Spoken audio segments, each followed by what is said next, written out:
SLBC tunnel దగ్గర సహాయక చర్యలు కొనసాగుతున్నాయి. టెన్నెల్లో చిక్కుకున్న 8 మందిని కాపాడేందుకు ఎన్డీఆర్ఎఫ్, ఎస్డీఆర్ఎఫ్ సహా సింగరేణి నుంచి వచ్చిన స్పెషల్ టీమ్స్ రంగంలోకి దిగాయి. ఎస్ఎల్బీసీ దగ్గర రెస్క్యూ ఆపరేషన్ పై తాజా పరిస్థితిని టీవీ9 కరెస్పాండెంట్ శివ అందిస్తారు.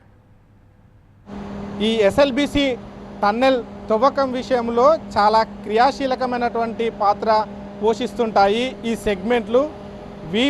ఇవి ఏంటి అంటే లోన ఏదైతే టన్నెల్ను మిషనరీ తవ్వుకుంటూ వెళ్తున్నటువంటి క్రమంలో ఆ మిషన్ లోపలికి వెళ్తూనే ఉంటుంది.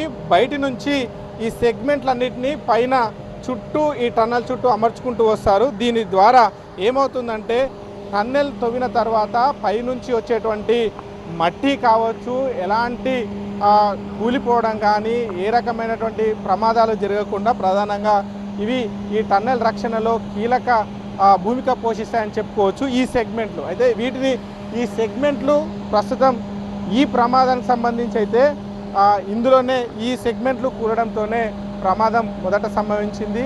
అయితే గడిచిన కొద్ది రోజుల నుంచి కూడా ఈ ఎస్ఎల్బీసీ టన్నెల్ పనులు ప్రారంభమైన నేపథ్యంలో ప్రస్తుతం మిషన్ తవ్వుతున్నటువంటి 100 మీటర్ల వెనక వైపు నుంచి వీటిని నిర్మాణం చేసుకుంటూ వస్తున్నారు. అందులో కొన్ని అంటే మొదటగా 1-2 నుంచి పైనుంచి నీళ్లు కారుతున్నటువంటి సందర్భం అయితే కనిపించింది. ఆ తర్వాత మెల్లిగా ఇటువంటి ఒక సెగ్మెంటు కూలిపోవడం జరిగింది.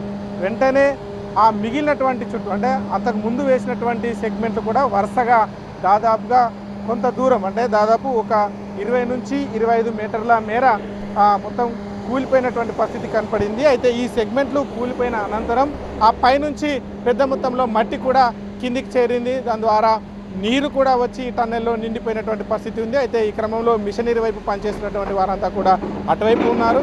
ఇటువైపు ఎవరైతే పనిచేస్తున్నారో కూలీలు ఇటువైపు వచ్చినటువంటి సందర్భం అయితే కనిపించింది. దాదాపుగా 42 మంది ఇటు బయటికి రావడం జరిగింది. 8 మంది మాత్రం ఏదైతే ఈ సెగ్మెంట్లు కూలినటువంటి ప్రాంతం కావచ్చు, మట్టి అలాగే నీరు నిండిపోయినటువంటి అవతలి భాగం చిక్కుకుపోయినటువంటి పరిస్థితి అయితే ఉంది. కెమెరా పర్సన్ అంజితో శివకుమార్, టీవీ9 ఎస్ఎల్బీసీ సొరంగం దగ్గర నుంచి.